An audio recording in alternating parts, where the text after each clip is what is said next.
எதை பற்றி பார்க்க போகிறோன்னா, இப்போ நம்ம வாழ்கிற நாட்கள் கடைசி நாட்களாக இருக்குது. இந்த கடைசி நாட்களில் நம்மளோட ஆத்மாவை எப்படி காப்பாற்றுறது, அதை பற்றி கர்த்தர் என்ன சொல்லியிருக்காரு, அதை பற்றி பார்க்கலாம். லூக்கா 21 அதிகாரத்தில் 19ஆம் வசனத்தோட பின்பகுதியை பார்க்கலாம். பொறுமையினாலே உங்கள் ஆத்துமாக்களை காத்துக்கொள்ள கடவீர்கள். அப்போ பொறுமையினால ஆத்மாவை எப்படி காத்துக்கொள்றது, அப்போ பொறுமைனா என்ன, அதை பற்றி கர்த்தர் என்ன சொல்லியிருக்காரு அப்படின்னு பார்த்தோன்னா, யாக்கோபு 1 அதிகாரத்தில் 2, 3 வசனம். என் சகோதரரே, நீங்கள் பலவித சோதனைகளில் விழும்போது உங்கள் விசுவாசத்தை பரீட்சை பார்க்குதல் பொறுமையை உண்டாக்குதென்று அறிந்து அதை சுத்த சந்தோஷமாக எண்ணுங்கள். இதில் என்ன சொல்லியிருக்காருன்னா, நீங்கள் பலவித சோதனைகளில் விழும்பொழுது உங்கள் விசுவாசத்தை பரீட்சை பார்க்குதல் பொறுமையை உண்டாக்குது என்று அறிந்து. இதில் நம்ம பலவித சோதனையில் நம்ம விழும்பொழுது நம்மளுடைய விசுவாசம் பரீட்சை பார்க்கப்படுது. அப்போ அந்த பரீட்சை பார்க்குதல் மூலம் நம்மளுக்கு பொறுமை என்ற கனி நம்மகிட்ட உண்டாகுது. அப்போது இந்த பலவித சோதனை மூலம் தான் இந்த பொறுமை உண்டாகுது. அப்போ இந்த பலவித சோதனைனா என்ன, அதை பற்றி என்ன சொல்லியிருக்கு அப்படின்னு பார்த்தோன்னா, லூக்கா 21 அதிகாரத்தில் 12ஆம் வசனத்திலிருந்து சில வசனங்கள் நம்ம படிப்போம். என்னுடைய நாமத்து நிமித்தம் அவர்கள் உங்கள் மேலே தங்கள் கைகளை வைத்து உங்களை துன்பப்படுத்தி.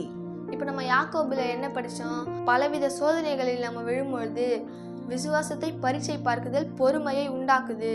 அப்போ பல தன்மையான சோதனைகள் ஒரு விசுவாசிக்கு நியமிக்கப்படுது. இப்போ லூக்கா புஸ்தகத்துல இயேசு சாமியை விசுவாசித்து அவரை பின்பற்றின சீஷர்களுக்கு அவர் என்ன சொல்றாரு, என்னுடைய நாமத்து நிமித்தம் அவர்கள் உங்கள் மேலே தங்கள் கைகளை வைத்து உங்களை துன்பப்படுத்தி ஜெப ஆலயங்களுக்கும் சிறைச்சாலைகளுக்கும் ஒப்பு கொடுத்து.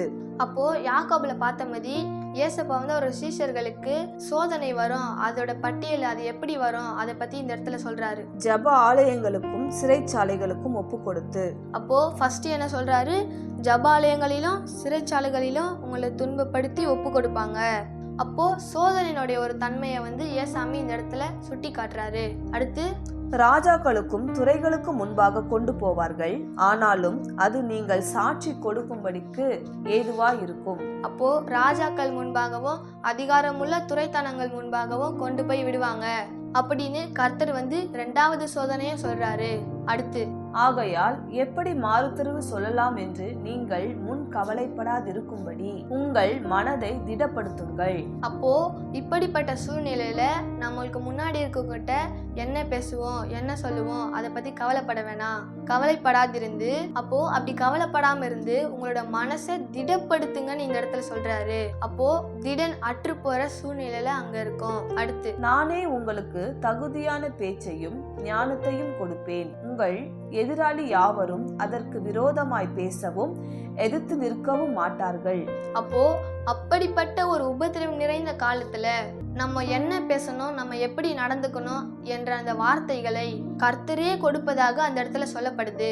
அடுத்து, உங்கள் எதிராளிகள் யாவரும் அதற்கு விரோதமாக பேசவும் எதிர்த்து நிற்கவும் மாட்டார்கள். அப்போ கர்த்தர் நமக்கு தரும் போதனைகளை நமக்கு எதிராக இருக்கக்கூடிய ராஜாக்களும் துறைத்தனங்களும் அதை எதிர்த்து நிற்க முடியாது. அடுத்து, அன்றியும் பெற்றாராலும் சகோதரராலும் மற்ற இனத்தாராலும் சிநேகிதராலும் காட்டிக் கொடுக்கப்படுவீர்கள். அப்போ பெற்றாராலும் சகோதரராலும் இனத்தாராலும் சிநேகிதராலும் காட்டி கொடுக்கப்படுவீங்கன்னு சொல்லியிருக்கிறாரு. இது சோதனையில இன்னொரு தன்மையா குறிப்பிடுது. அடுத்து, சிலர் கொலையும் செய்விப்பார்கள். என் நாமத்தினாலே நீங்கள் எல்லா விதமான பேராலும் பகைக்கப்படுவீர்கள்.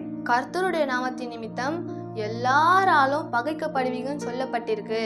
அடுத்து, ஆனாலும் உங்கள் தலையின் மயிரில் ஒன்றாகிலும் அழியாமல் இருக்கும் பொறுமையினாலே உங்கள் ஆத்துமாக்களை காத்து கொள்ள கடவீர்கள்.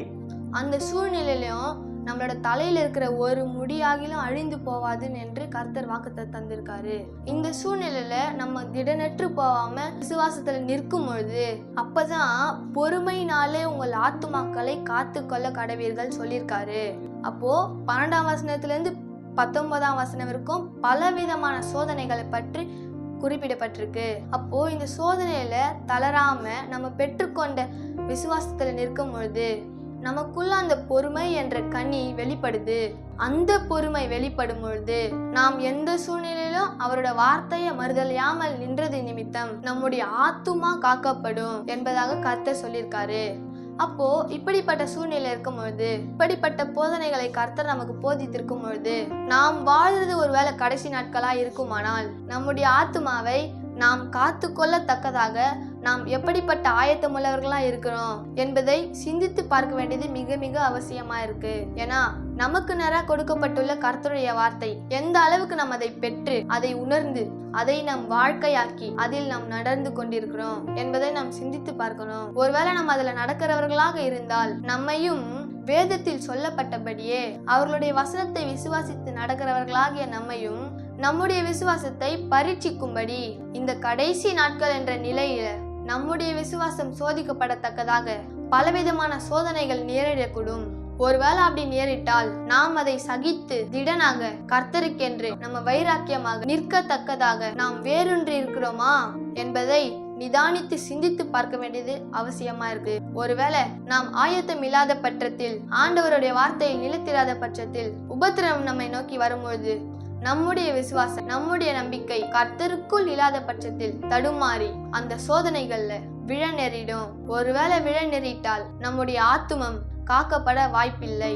ஆகவே இந்த நேரத்துல நாம் படித்த கேட்ட இந்த சத்தியங்களை கூர்ந்து கவனித்து அதில் சொல்லப்பட்ட கர்த்தருடைய ஆலோசனையை நம்முடைய வாழ்க்கையாக்கி கொண்டு நாமும் நம்முடைய வீட்டாரும் நம்மை சார்ந்த யாவரையும் ஆயத்தப்படுத்தவும் எப்பொழுதும் கர்த்தருடைய ராஜ்யத்துக்கென்று வைராக்கியமாக தகுதியுள்ளவர்களாக அவருக்காக நம்முடைய ஜீவனையும் ஒரு பொருட்டாக எண்ணாதபடி அவருடைய விசுவாசத்துக்கென்று நாம் ஆயத்தம் உள்ளவர்களாய் இழக்கத்தக்கதாக இருக்க வேண்டியது, அதாவது விழிப்புள்ளவர்களாய் இருக்க வேண்டியது அவசியமா இருக்கு. ஆகவே நாம் சிந்தித்து நம்முடைய வாழ்க்கையை கர்த்தருக்கு பிரியமாகவும் பரிசுத்தமாகவும் நீதி நிறைந்ததாகவும் அவருடைய வார்த்தையை நம்முடைய வாழ்க்கையாக்கவும் பிரயாசப்பட வேண்டும். ஏன்னா நம்முடைய வாழ்ற நாட்கள் நம்முடைய கண்ணுக்கு முன்பாக இருக்கக்கூடிய காலங்கள் கொடிய காலங்களா இருக்கு. ஆகவே நாம் சிந்தித்து ஆண்டவருடைய சத்தத்திற்கு அவருடைய சித்தத்தை செய்ய நாமும் நம்முடைய வீட்டாரும் அர்ப்பணித்து ஒப்பு கொடுத்து நடக்க கடவோம்.